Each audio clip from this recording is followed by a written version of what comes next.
Hello, my name is Nick, and I started this channel because I was thinking I have a lot of old books and kind of obscure books. Like this one I'm going to be reading a bit of today, Nobilitas by Dr. Alexander Jacob.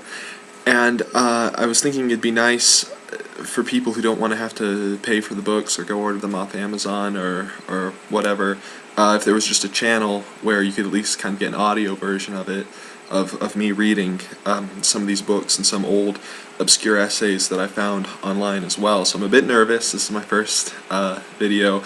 I'm sorry if the quality of the screen isn't very good. I'm just doing this off of my laptop, and I don't have an actual webcam. I just have the little one that came with my laptop when I bought it.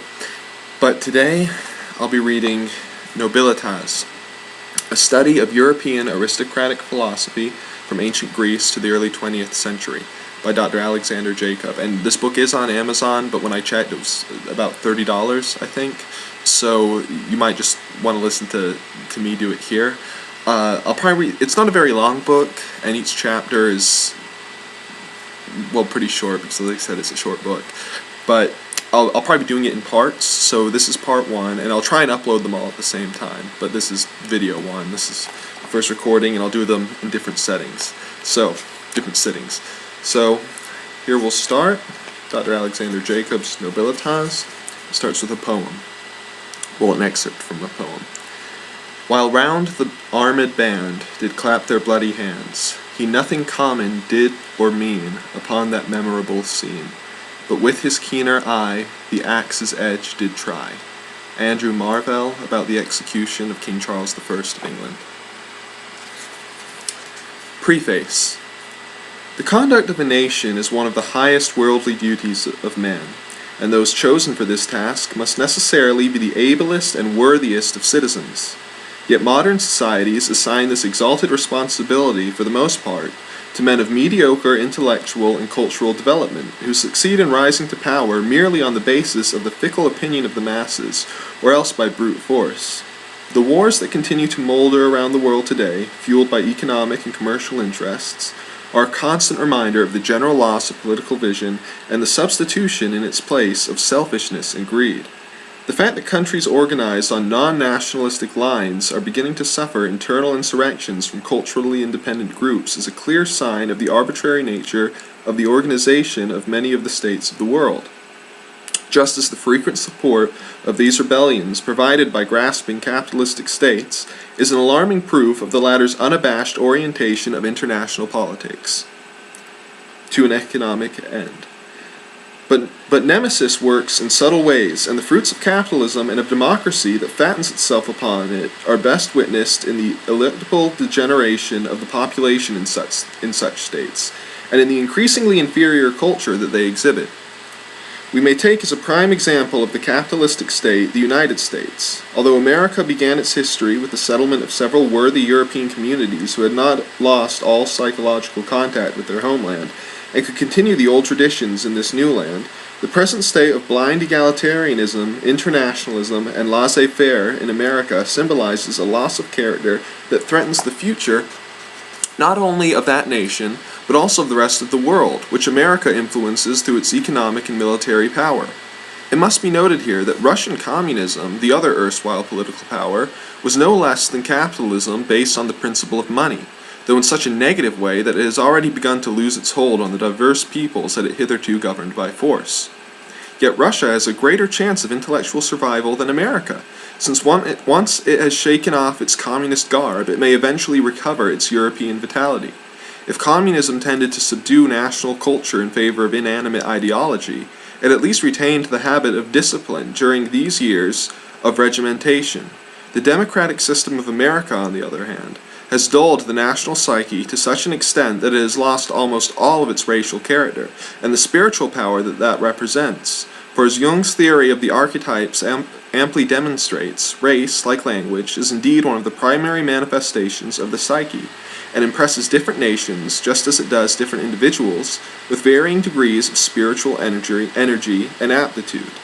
The deterioration of the human spirit in America is indeed the sharpest indication that democracy is one of the least desirable of political systems. The reason for this, to some rather alarming fact, is that it is completely impossible to base a government on the vote of masses that are altogether disparate in their understanding and mastery of the principles of politics, and ultimately conduct themselves as though politics were a system of hectic compromises to be achieved through base bargaining and profit-making in every sphere of social action. While it may be argued that the professional politicians that actually supervise the final stages of policy making are indeed quite experienced in the art of politics, it is clear that no politician that rises to power on the opinion of a mostly unlearned majority can be truly reliable, let alone admirable. On the other hand, kingship and aristocracy have been shown throughout the history of the civilized world to be not only the most natural form of government, but also the most conducive to cultural progress. A brief glance at the history of the ancient Indo-European civilizations, from India and Persia to Greece and Rome, will confirm this, for it was in the lap of authoritarian rule that these high cultures, first and last, flourished. The dilution of modern culture, especially after the two great wars, may be largely attributed to the triumph of democratic mediocrity that followed the curtailment of the aggressive attempts of German elitism during the early decades of this century to establish its aristocratic principles in a world already taken over by its spiritual enemies.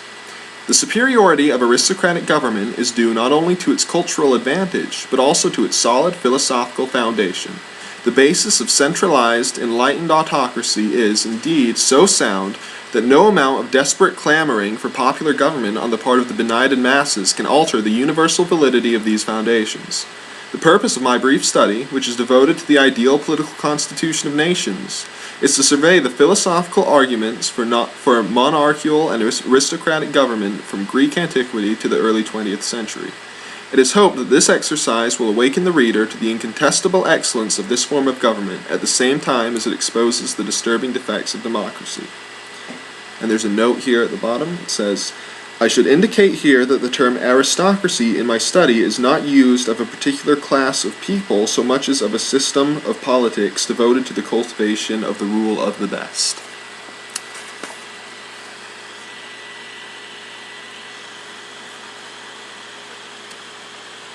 Chapter 1. The case of Greece is especially interesting for our study, since it is nominally the founder of that system which is most opposed to monarchical and aristocratic government, namely democracy. But a close examination of the social situation prevailing in Athens at the time, of the Periclean culture, will reveal that the so-called democratic system was based on the possession of slaves who facilitated the organization of the higher offices of states and society through their own regular attention to the more strenuous tasks of the land. In fact, Aristotle reports that slavery is quite natural in itself, since he who conducts his life according to reason should rule over the one who can only put into effect what the former has intellectually planned, and that it is also mutually advantageous to master and man. This was of course written at a time when the position of slaves was not like that of the Negroes in America, but that of merely poor citizens who did not have political rights. But the number of citizens that actually did have such rights was indeed so small that Rousseau justifiably deemed it incorrect to term Athens a democracy. There was no or little competition from religious institutions such as the Christian Church has offered to the state ever since its inception. Instead, the ruler had virtually complete control over the administration of his city-state. And there's a quote here. At the bottom, in a footnote, Athens was in fact not a democracy, but a very tyrannical aristocracy, governed by philosophers and by orators. A discourse on political economy and the social contract in discourses, by G.D.H. Cole in London and G.M. Dent in 1950.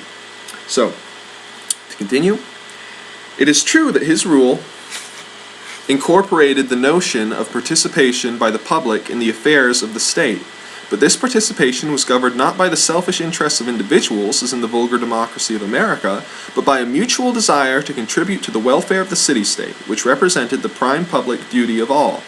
Nationalism, then, within the context of a small territory such as Athens, was indeed the principal motif for the so-called democracy of Athens, and its political machinery was restricted to a minority of enlightened citizens. In order to judge the ideal system of government envisaged by the most enlightened thinkers of ancient Greece, we must examine the political views of the two chief Greek philosophers, Plato and Aristotle. Plato's views on political systems are to be found chiefly in his Republica, the Republic. It should be made clear at the outset that Plato's intentions are not the selfish ones of an extraordinarily learned thinker, but of one disinterestedly researching the principles of universal justice, that is, justice for all. He declares that his intention is to discover the ideal system of government and society, starting from the prime consideration that justice can properly be justice only when the greatest happiness of the whole is achieved through it. In other words, justice can only prevail when unity prevails in the land, and not plurality and discord. With this in mind, Plato analyzes the various possible systems of government and divides them into 5 major types. Of these, the first is monarchy, typically accompanied by an aristocracy, the second a timocracy, or an aristocracy of talent, the third an oligarchy, the fourth a democracy, and finally a tyranny. These different systems form a scheme of decreasing virtue, and every order is capable of deteriorating in the step below it quite easily if care is not taken to ensure the contrary. The basis of Plato's division is an analogy with the soul and its major parts, a higher, rational part and a lower, passionate one. Whenever the higher predominates over the lower, we come closer to the ideal state of psychology, as well as to the ideal state of politics, for society is as organic as an entity as the individual human beings of which it is composed. For you will say that the state is justly spoken of as a master of itself, if that in which the superior rules the inferior is to be called sober and self-mastered. And that's from, I think, the Republic. But the discipline of the lower desires by the dictates of reason are to be found only in a few, that is, the best born and the best educated men, whereas the untrained and untamed passions are to be found in abundance among children, women, and the lower classes, which form the most numerous section of society. Justice consists in the proper execution of the particular task for which a person is naturally suited, and in the non-interference of one class of persons in the affairs of another. This means also that the lower classes will not rule, but necessarily be ruled by those better born and educated than them. The guardians of Plato's ideal republic should therefore be true philosophers, and cannot be drawn from any of the inferior classes mentioned above.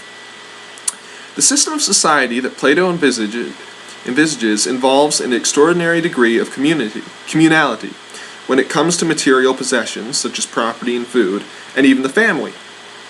However, it is by no means a communistic society, since the distinction between the higher classes and the lower as regards their civic duties is never forgotten.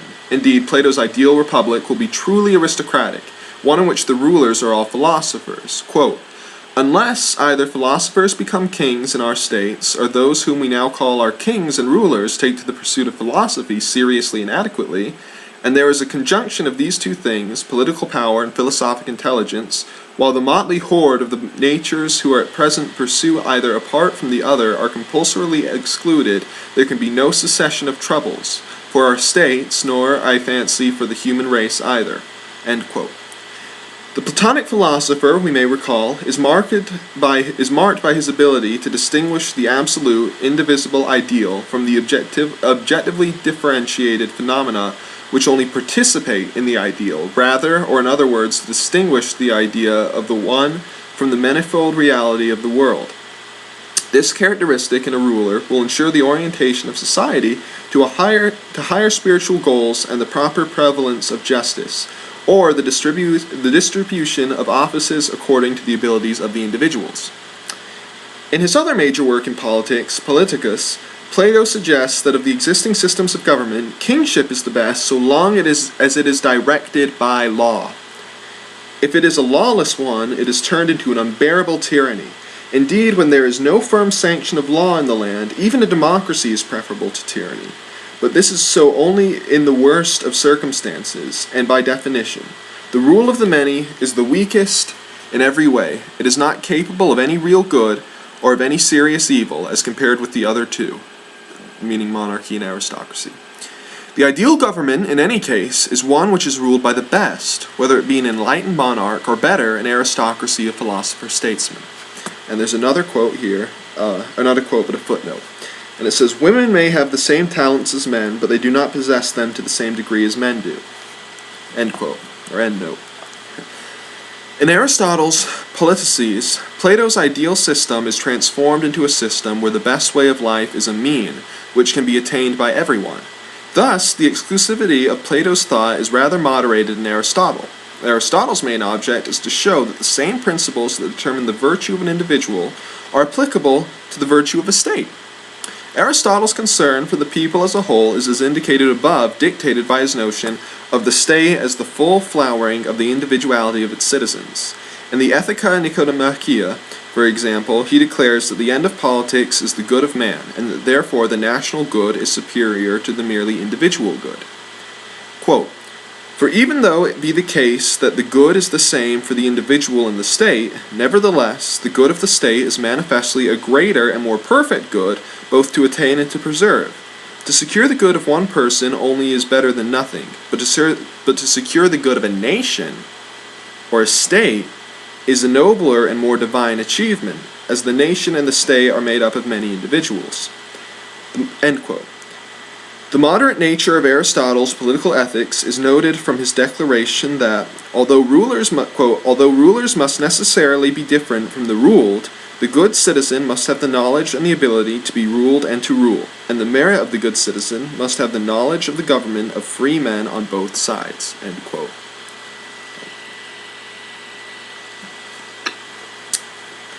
However, this by no means supposes that all citizens are equal. For Aristotle, as well as for Plato, the possession of true felicity is restricted to those who are of surpassingly high on cultivation in character and intellect, but only moderate as regards to the external acquisition of goods, and it is not to be found among those who own more than they can use of the latter, but are deficient of the former. Felicity is not defined by Aristotle as an exclusively contemplative or an exclusively active state, but as one of right activity, such as those of just and temperate men. Aristotle clearly distinguishes the higher offices of the land from the lower, and ensures that the higher are not deprived of the leisure required to attend to their proper tasks, by being forced to undertake menial jobs. By the same token, those actually suited for the latter tasks cannot be allowed to interfere in the affairs of the state. The ownership of properties must also be centered around these classes, like the military and administrative classes. For the citizens must necessarily possess plentiful means, for the artisan class has no share in the state, nor has any other class that is not an artificer of virtue. In fact, quote, "In the most nobly constituted state, and the one that possesses men that are absolutely just, not merely just relatively to the principle that is the basis of the Constitution, the citizens must not live a mechanic or mercantile life, for such a life is ignoble and inimical to virtue. Nor yet must those who are to be citizens in the best state be tillers of the soil, for leisure is needed both for the development of virtue and for active participation in politics." Not only did Aristotle consider slavery natural and beneficial to both slave and to master, but also the differences between individuals as well as between peoples necessitates the existence of different social classes as well as of different political constitutions. And since the greatest good is happiness, and this is some perfect activity or employment of virtue, and since it has so come about that it is possible for some men to participate in it, but for others only to a small extent or not at all, it is clear that this is the cause for there arising different kinds and varieties of states and several forms of constitution. End quote. The higher classes will be constituted of the full citizens who will assume the military and the administrative as well as the priestly offices of the land. The legislators of the land must govern with a full knowledge of the spiritual constitution of man, that is, the rational and passionate elements that Plato had discerned in the soul. It is the duty of the legislators to ensure the predominance of the higher aspect of the soul over the lower. The rational part of the soul, however, includes the contemplative as well as an active aspect, and of these, the latter is the final analysis, superior to the former. But it is important to note that active reason is not to be confused with physical activity of any sort. In his projected of education in the Politices, for example, Aristotle relegates gymnastics to a more basic stage of the education of youth, while music is considered as being vital for the cultivation of the mind, and hence a source of moral and spiritual education. Since the state is superior to the individual as a full manifestation of the individual's potentialities, the education of the citizen should not be a matter of individual taste, but regulated by the state in order to procure the common good that is its aim. As regards the relations between states, Aristotle proceeds from the principle that, quote, war must be for the sake of peace, business for the sake of leisure, things necessary and useful for the purpose of things noble, end quote. In the conduct of war, the principal motivation should be not the subjugation of people who do not deserve such a fate, but rather the preservation of the liberty of the nation, the cultivation of leadership qualities among the rulers, and the enslavement of those peoples who are naturally destined to slavery. We note that Aristotle's political theories are in no way democratic in the modern sense, but on the contrary, quite idealistic in a Platonic manner and even anticipatory, as we shall see, of the political views of the official fascist philosopher Giovanni Gentile. The chief social characteristic of both these ideal systems of government, which were propounded in Greece at a time when democracy was apparently being formed in the absence of petty desires for personal profit-making, but rather the dedication of the energies of the best part of the population to the realization and glorification of the organic unity of the state. As Aristotle indicated in his Politices, the state is not an organization that was installed by artificial convention, nomoi, but rather one that arose naturally, physiae, as a result of the desire to achieve social conditions that would enable man to live the highest life possible. From our knowledge of Aristotle's Ethica Neomachia, we are certain that such a life of philosophical activity is indeed the very opposite of the mindless good life of the majority of citizens in a democracy such as America's. Such a society is indeed fully aristocratic in constitution and temperament, since justice demands that the natural inequalities between men be respected and that only the best rule. The case of Rome is little different from that of Greece, since its entire mature history, until it was transformed into an empire under the Caesars, was distinguished by the aristocratic tradition of the Roman Republic. The chief institution of the Roman Republic, the Senate, was constituted of the most distinguished families of Rome. One of the last and most eloquent representatives of the Republic was Cicero, who, though not a noble himself, was accepted into the senatorial aristocracy as a novus homo, and served, along with Cato the Younger, as one of the staunchest opponents of the demagogical autocrat Julius Caesar. Yet in spite of his resentment of Caesar's disregard for the Senate and his overweening ambition, Cicero too conceded that Julius's reign was indeed marked by magnanimity, and that Caesar's principal merit, quote, to have conquered yourself, to have restrained your resentment, no conqueror in a civil war was ever so mild as you have been, end quote. Julius's fear of the Senate, however, caused him to increase the number of its members, thereby reducing the real power of the individuals constituting it. He also created a new aristocracy of gentes, who would be certain to support his policies. At the same time, he conferred citizenship on the Gauls and other provincials. We know also that he granted favor to the Jews in Rome and won their support thereby, even though the Jews were generally despised, as Tacitus pointed out, as a race hostile to humanity.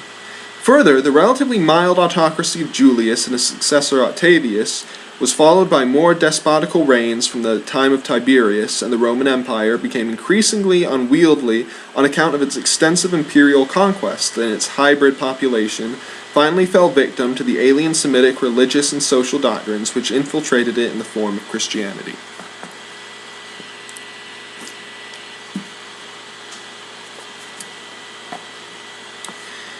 To appreciate the original aristocratic ethos of the Roman Republic, therefore, it would be necessary to study Cicero's De Republica, and its sequel, De Legibus.